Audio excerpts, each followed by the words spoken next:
Okay, now we're going to do a tutorial on essay writing. Now the essay writing tutorial is just for the Knight's Tale essay. I would probably write a different one if the essay was on a different topic.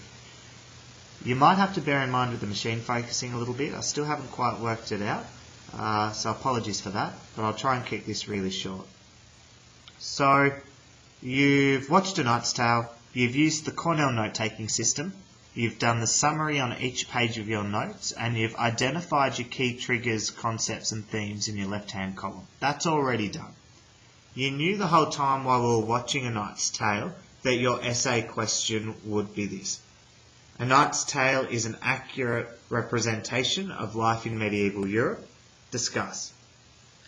Now, the first thing I'm going to do is show you what discuss means. Because knowing you're probably going to try and answer the question rather than discuss it. So I'm going to go to Google because it's a really quick dictionary and show you what discuss means. Now, discuss is to talk about something with a person or people. So I'm not asking you to argue whether or not A Knight's Tale is an accurate representation of life. I'm not asking you to say yes it is or no it isn't and to conclude with some sort of definitive answer. I just want you to discuss both sides of that statement. So talk about ways in which it's accurate, talk about ways in which it's not accurate. You don't need to conclude that it's more one than the other. You're just exploring both sides of the coin. So when you get to your conclusion, you're just going to highlight the key concepts you've covered and ways that it represents accurately and ways that it represents inaccurately.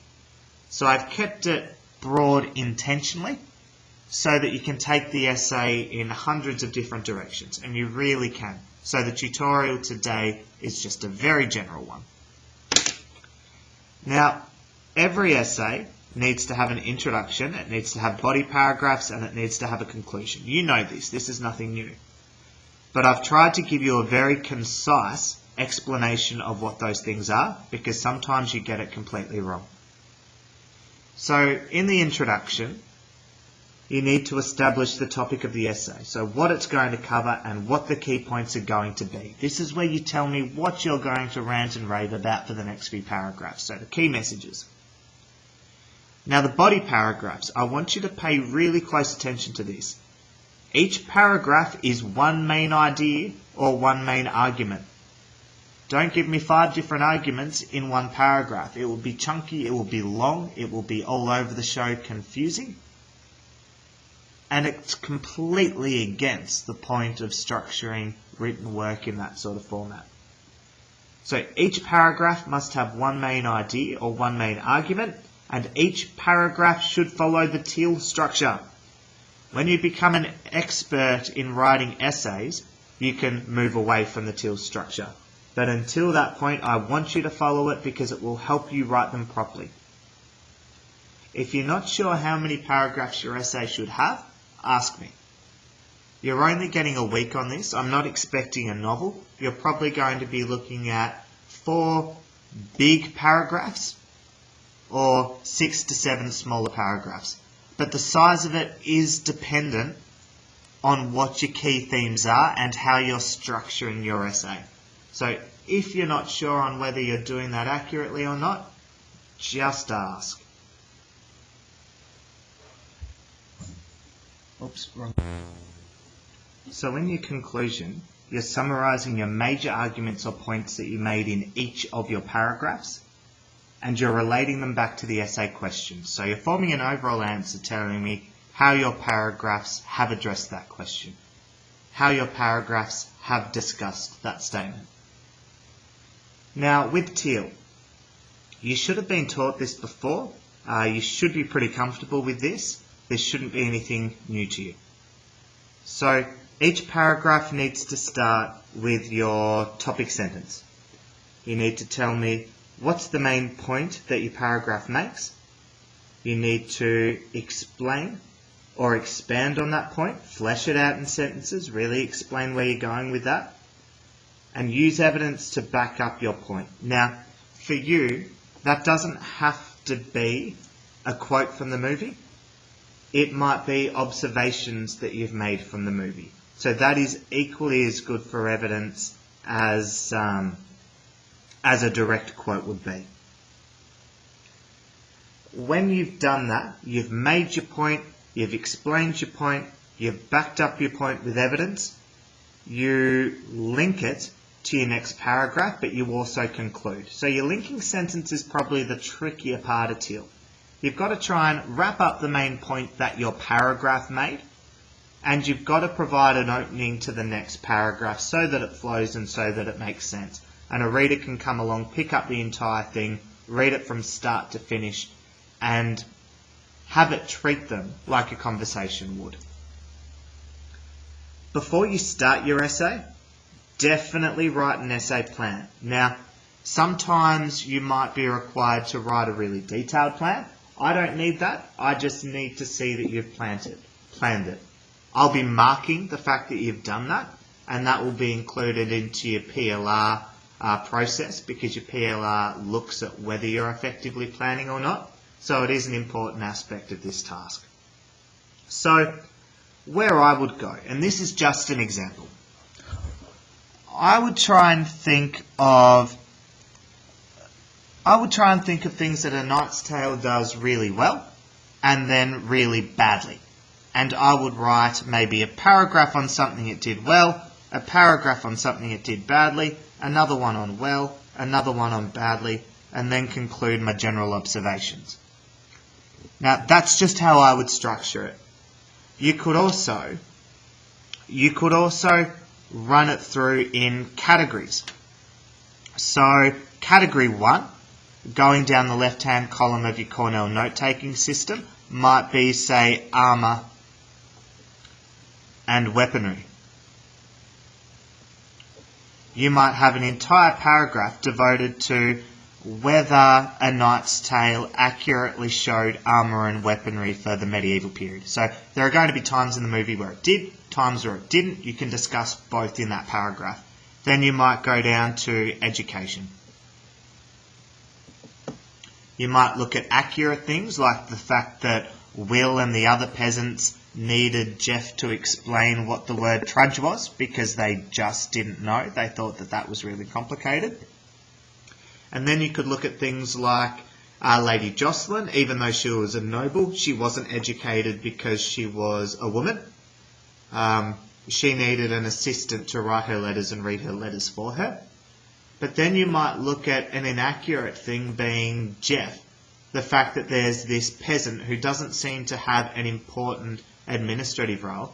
He's definitely not a knight or a noble, and he's definitely not a part of the clergy. Why is he even educated? Why can he write these documents and do these things? It doesn't make sense. So I would talk about that in that paragraph too. You might have a paragraph about everyday life. So when you're looking at the different cities and towns that A Knight's Tale goes through, is it actually showing medieval life in an accurate way? So would the buildings look like they were? Would the roofs have been made out of that material? Would the streets have been as crowded, or would they have been more crowded? Would the church be more dominant in day-to-day life? Would you see more priests walking around, more churches, more religious iconography? So this is where you talk about what they eat and how they seem to be interacting. You could then have a paragraph on the whole idea of chivalry. I know a lot of you hated the fact that Adamar was such a jerk, and that Adamar went against everything that a knight was meant to be in terms of respectful, honourable, courageous, and a fair fighter in the face of William. So you might have things that are accurate or inaccurate and things like that. And then you might pick something along the lines of whether it would have been possible for William to really change his stars. So The movie's all about William rising up from being a peasant, a really poor peasant, to become a knight and then officially knighted. He did change his stars in the movie. I might have a paragraph discussing whether or not that would have actually happened to a peasant in medieval Europe. So, as you can see, there are two main ways of going through this essay, of structuring this essay. Both of them equally as valid. But, either or, one's not likely to get you a better grade than the other. So whichever you feel more comfortable with. An accurate thing, an inaccurate thing, an accurate, an inaccurate, an accurate, an inaccurate, concluding your discussion. Or go by categories and discuss both the accurate things and inaccurate things in each category and then conclude overall. So the format's pretty much up to you. With your plan, I would want to see what you're dedicating each paragraph to. So you would start exactly like I have now, and then you would, I'm really sorry about the autofocus, it's really annoying. Give me some dot points on the main things you want to cover. So, development of plate mail was one for me. And this really shone through with the female blacksmith, who would also be a dot point for me in that sense. So we know that plate mail developed over time, but it was hard to make in big plates, so it was usually only primary organs that were covered by that, and the rest was made up by chainmail and padding underneath. But we saw a development in that armour over the process. William went from the antique armour that was easily bent or punctured to the more advanced armour that was thinner but heated differently as the developments actually happened. I would definitely focus on the female blacksmith as a point because there were accuracies and inaccuracies about her. So it would have been very unlikely for there to have been a female blacksmith. That just wasn't something that happened, so that was a thing that was depicted inaccurately. But if there was a female blacksmith, she would cop as much flack and disrespect as the one did in the movie. So her treatment would be accurate to what the movie was showing. I might discuss the weapons, so the lance and the swords, and talk about whether I thought they were accurate within the context of medieval Europe or not accurate.